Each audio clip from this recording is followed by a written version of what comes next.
All right, Ian. Patrick. How do you access the CU Podcast Patreon? Go to patreon.com/CU Podcast. And what can you do there? You decide if you like what you see, and then you give us money. Oh, wait a second. I'm sorry. You decide if you like hey, you like what you see? Hey, we're not selling a car. No. So at the old Patreon, you can read a writing that I do about once a week. You can vote in a poll for a weekly topic that you, the listeners, decide. What else can you do? You can join a hangout with me where I'll talk to you, at you. And access to the CU Podcast Discord where Ian doesn't visit that much anymore. I have to get back in there. Me too. I wonder if anyone else goes there. But the important parts are the writing, the early access to the video. There's people always in there, Ian. Okay. Well, I don't know. All right, guilty pleasure movies. I already gave it away what they were. I'm sorry I did that. All right, in third place at 19%, Nintendo turns 130 or did. What past non-gaming companies could have got into gaming? We were thinking about stuff like Coleco, which was Connecticut Leather Company doing a game system eventually. Second place, 27%. Favorite board games? Nope, no one cares about that as much. Number one, Ian, at 54%, guilty pleasure movies. And how do we not make this about Bloodsport? I don't know, but Ian, what's some of your guilty pleasure movies? So, I hate the term guilty pleasure. How do you define guilty pleasure? Well, that's the thing. I don't like the term guilty pleasure because if I enjoy something, I'm not afraid to admit that I enjoy it or that I feel guilty about it. This is the definition. Something such as a movie, TV show, or piece of music that one enjoys despite feeling that it is not generally held in high regard. So most people critically don't like it, but you do. Well, yeah. So I mean, I know what answers people are looking for. I just don't feel guilty about it. My big guilty movie pleasures are teen movies. I love teen movies. Can't Hardly Wait is one of my all-time favorites. I adore that movie. 10 Things I Hate About You. And Mean Girls. But it's hard. Can't Hardly Wait is fun, but it would be hard to argue that there isn't merit to 10 Things I Hate About You and Mean Girls. Mean Girls. I remember, I've seen most of 10 Things. What was that? That was a take on Taming of the Shrew, was it? Taming of the Shrew with Julia Stiles and Heath Ledger. It's a great cast. It's a fucking fantastic movie. And what's his name? It's so good. Not just then. And then you got the young kid from Third Rock who's on the biggest thing. He's in it too. Yeah. Joseph Gordon-Levitt. Yeah, that's a great cast. It's a fantastic movie, and Mean Girls is practically fucking. Never saw art. that one. Oh god, it's so People good. swear by that movie. That's what Lindsay Lohan was at the height of her powers. It was like 2005, 2004. But I do like a lot of teen movies. Like I said, Can't Hardly Wait's a big one. You know what? Not another teen movie. That's one of the best parody movies ever. No one talks about it. Cruel Intentions from the 90s. That's a guilty pleasure. That's a weird one. That's one of the brother and sister. It's kind of weird. Yeah. It's a weird movie. It's Ryan Felipe, Reese Witherspoon, and Sarah Michelle Gellar. That's right. So yeah, I will sit down and kind of watch any of that crap. I don't consider Bloodsport a guilty pleasure. There is no guilt in my love of Bloodsport. Well, most people won't highly regard Bloodsport, even though it's one of the finest martial arts movies, definitely of the 80s. Yes. Not all time. Yeah. I mean, it just is. It is. It helped reestablish the tournament subgenre. Yes, exactly. My favorite subgenre of action movie. Yes. I'm looking at this Ranker.com crowd rank list greatest, and some of these aren't okay. Independence Day is a bad movie. That actually qualifies because that's an enjoyable. That's one of the best worst movies ever. Independence Day is good. Yes, but it's terrible. But it's well produced. Terrible. There's so many weird things that Will Smith with his little quips when he punches an alien in the face. Yeah, that's a guilty pleasure. I see Dirty Dancing on this list. I see Roadhouse. Roadhouse is a notoriously bad movie that people love. Grease is on here. Is that a bad movie, Grease? The musical?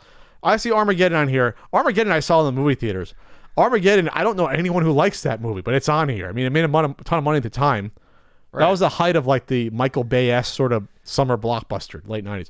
Now I see Karate Kid on this list. Karate Kid is a well-regarded film. I don't know why I see that on here as a guilty pleasure.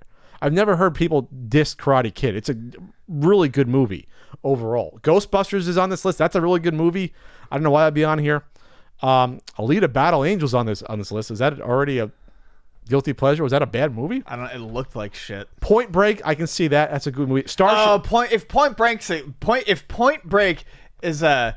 A lot of Patrick Swayze stuff on this list. If Point Break is a bad movie or a guilty pleasure, then I am fucking guilty because that movie is fantastic. Starship Troopers is a Starship Troopers is a weird fucking one. Johnny Utah. Johnny Utah is one of the greatest cops in fucking film history. Well, people don't realize that Starship Troopers, is a satire. A lot of people don't realize that. If you play it straight, yeah, it's a terrible movie about people battling bugs. But it's supposed to be a satire. Now, I'm not sure. I haven't watched it in a while. I forget how strongly those satirical tones come through. I know, like, in all the doing my part things and on the government things, it's obvious. But once I get to, like, the battle stuff, I forget. But Con Air is a bad movie that I will watch. To me, that's a guilty pleasure. That's on this list. That's a terrible movie. I want to watch Point Break again. If you ever watched it all the way through. Pirates of the Caribbean. Bodie!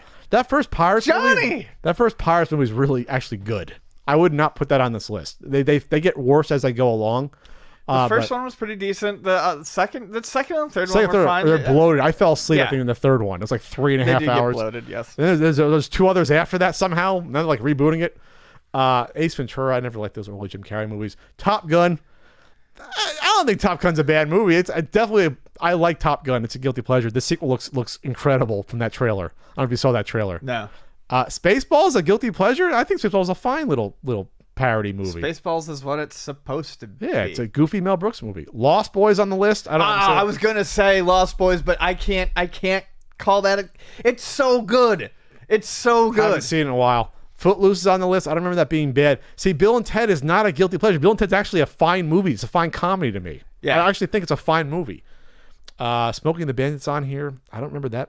So I think they're confusing like stuff that's not high art that's good as being a guilty pleasure. Well, I think that's not what it means. I think that's like Caddyshack's on here. Caddyshack's one of the best comedies. I actually watched with Andre. We came up because Andre said I don't think I've ever seen it uncut. I'm like you were watching Caddyshack on Netflix. We're watching it. I don't know. That's why I don't like the term guilty pleasure. Own the things that you like, but of movie, Are you my friend, Ian? I've never seen Caddyshack. Wow. Okay. That was Ted Knight's the funniest thing. I mean, I could tell that was supposed to be Ted Knight, but okay, Pookie. I watched a lot. I watched a lot of Mary Tyler Moore. So Ted Knight was so freaking funny. Yeah. But Naked Gun's on this list. That was great. Galaxy Quest is a good movie. See, something like Face Off I put on the list because that movie was... Sure. I see Indiana Jones on the list. Indiana Jones is one of the best movies of the 20th century, and it's on the list. I was going to bring up maybe Temple of Doom, but I love Temple of Doom. That's my personal favorite one. It's my favorite, too. Yes, which is funny. God, Lost Boys is so good. If you've never seen Lost Boys, go watch Lost Boys. Big Trouble in Little China is a good movie. They're trying to remake it with The Rock. I hope they don't. And Ian finally saw it. It's a good movie. Yeah, I think when a lot of people say guilty pleasure, it's people who think they have very highbrow taste and they want to admit that they like something that's a little action. Fast and the Furious is on this cheesy. list. Fast and the Gremlins Furious is on this list. Rocky IV. Rocky IV is a bad movie. That to me is a guilty pleasure. That's a really bad movie, but you have to watch Rocky IV. Rocky IV is. I do like Rocky IV. Okay, that's a guilty pleasure because that's just like it's a string of montages cobbled together into. There's like six montages in that movie. That's the movie. It's a string of anti-red montages. Yeah, in the dying and days then of the Soviet creepily Union. hitting on his robot friend. That's the whole movie. Okay, all right. Yeah, stuff like that here. Mummy Returns, Purple Rain. Never saw it. Commando's a bad movie. I'll give it that. I had Vonnie and Lincoln. I can't remember if Vonnie hadn't seen it or if Lincoln hadn't seen it or if both of them had only seen it halfway. But I'm going back to it because I almost started watching it again last night, and I'm gonna because God damn it, it's October. Lost Boys, so good. It's not a fucking guilty pleasure movie. Bloodsport's on this list at 64 on Ranker.com. Man, just let you know, Bloodsport's on the list. You know what? If you're gonna take one of those 3 Cannon trilogy, watch the Cannon trilogy.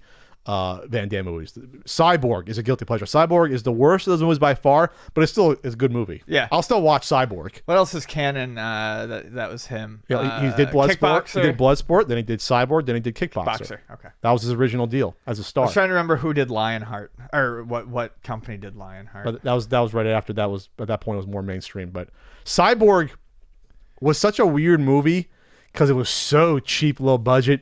Yep. It was like one of those early 80s post-apocalyptic movies. It looks like it was shot in the early 80s, but it was shot in like, what was Cyborg? 88? 89? Lionheart was 90. I want to say Cyborg. Fucking Bloodsport's 88. So I'm going to say that 89 is Cyborg. Yeah.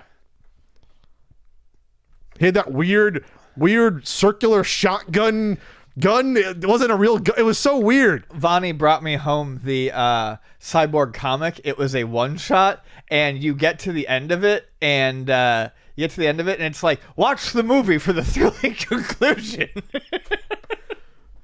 Now I want to talk about Cyborg, because we never talked about Cyborg's the underappreciated Van Damme gem. Cyborg is a 1989 American martial arts cyberpunk film directed by Albert Pyun. It was definitely somewhere. They made that in Europe. It wasn't in the U.S. No. Van Damme stars as Gibson Rickenbacker. I forgot his name was Gibson Rickenbacker. Which is hilarious. Wow. Okay. Guitar bass. That's my name. I did not know there was a Cyborg trilogy. I did not know that. Followed by 1993's Knights, also entitled The Kingdom of Metal, Cyborg Killer, and Omega Doom in 1997. I did not know. There's also Cyborg sequels, Cyborg 2 and Cyborg 3, The Recycler. I did not know. We got to have a Cyborg night, I think, at some point. Anyway, Ian, what's your guilty pleasure movie out there? What do you like to watch out there? And don't feel guilty about it. Don't feel guilty. But what are some of your easy to watch movies? See, fuck this. Tremors on this list. Tremors is still studied in film schools as having one of the best screenplays ever written. Tremors is amazing. Textbook movie structure when you watch Tremors. What a great film. I'm pissed they never came out. They were supposed to have the series of bringing Kevin Bacon back. I know. And what Sci-Fi didn't pick it up. They're gonna do fucking Sharknado 15, but they're not gonna do a Kevin Bacon Tremors series. I'm always down to watch Bacon shoot some graboids. Because Kevin Bacon didn't come back for the other 4 sequels. He was going to come back, and you denied us. He wasn't in the sequel? No, they got a guy that kind of looked like him with Michael Gross. Oh, that's right. I've seen the first 3 Tremors movies. There's 4? There's a bunch. Or there's probably far more than that. I've seen How the first could you 3. not have the opportunity to bring Kevin Bacon back to do Tremors? I didn't know there was a 2003 series they tried. Yes, but yeah, I knew that. You gotta bring Kevin Bacon back for a Tremors series. I had the idea to revisit the character Bacon told the crowd gathered in Austin. Pretty much the only character I've ever played in a movie that ever thought, this would be a fun guy to check out 25 years later. Just because he was such a mess. Finding out what happened to him post-Worms would be an interesting journey, and you denied us. Yeah, that sucks. I'll fund it, Ian. I'll fund it. Yeah. Let's do it. The proceeds from a certain Super Nintendo guidebook. I'll fund that. I want to see it happen. Tremors. Yeah. Tremors 2 Aftershocks. Tremors 3 Back to Perfection. So I only saw the first and second because Back to Perfection didn't come out until 2001. So I've seen the first 2 Well, Tremors. by the third one, they're like flying around, right? There's like ones that fly, I think. Tremors 4 The Legend Begins. Tremors 5 Bloodlines. Tremors A Cold Day in Hell 2018. What? Tremors Island Fury to be disclosed. How did they do one in 2019 without Kevin Bacon when he wants to revisit the character? I have no idea. A Cold Day in Hell? A Cold Day in Hell. Is Michael Gross still doing them? Or is he even gone at this point? They still the guy from Family Ties. Tremors A Cold Day in Hell. Let's hit this main article real quick and catch Michael Gross is Burt Gummer. Oh, he's still in there. Yep. Dying from graboid poison by that point. It was so great. Remember Reba McEntire was his wife? Mm-hmm. That was so great. Those characters were so great. She was awesome. So great. And that scene in the basement. Oh my God. I gotta get it. God, Reba McEntire was hot right back then, wasn't she? She was. She had a TV show in the 90s too. There was a time where Reba McEntire was like, she was cute. She was like the hot Southern crossover Bill with the red hair. Sorry. Anyway, we're going off topic here. Well, thanks for that question about guilty pleasure movies. Yeah, Reba's always been kind of nice. She's gotta be what, 60 by now? Reba McEntire. Sorry. Now it's Reba McEntire. Now we're just gonna start looking at her pictures online. That'll get weird quick. All right, so Reba McEntire she's 64 years old. She still looks great. She does. So the Tremors was what, 25 years ago? Yeah. Was that 90, 92? So she would have been about 40 at the time. Nice.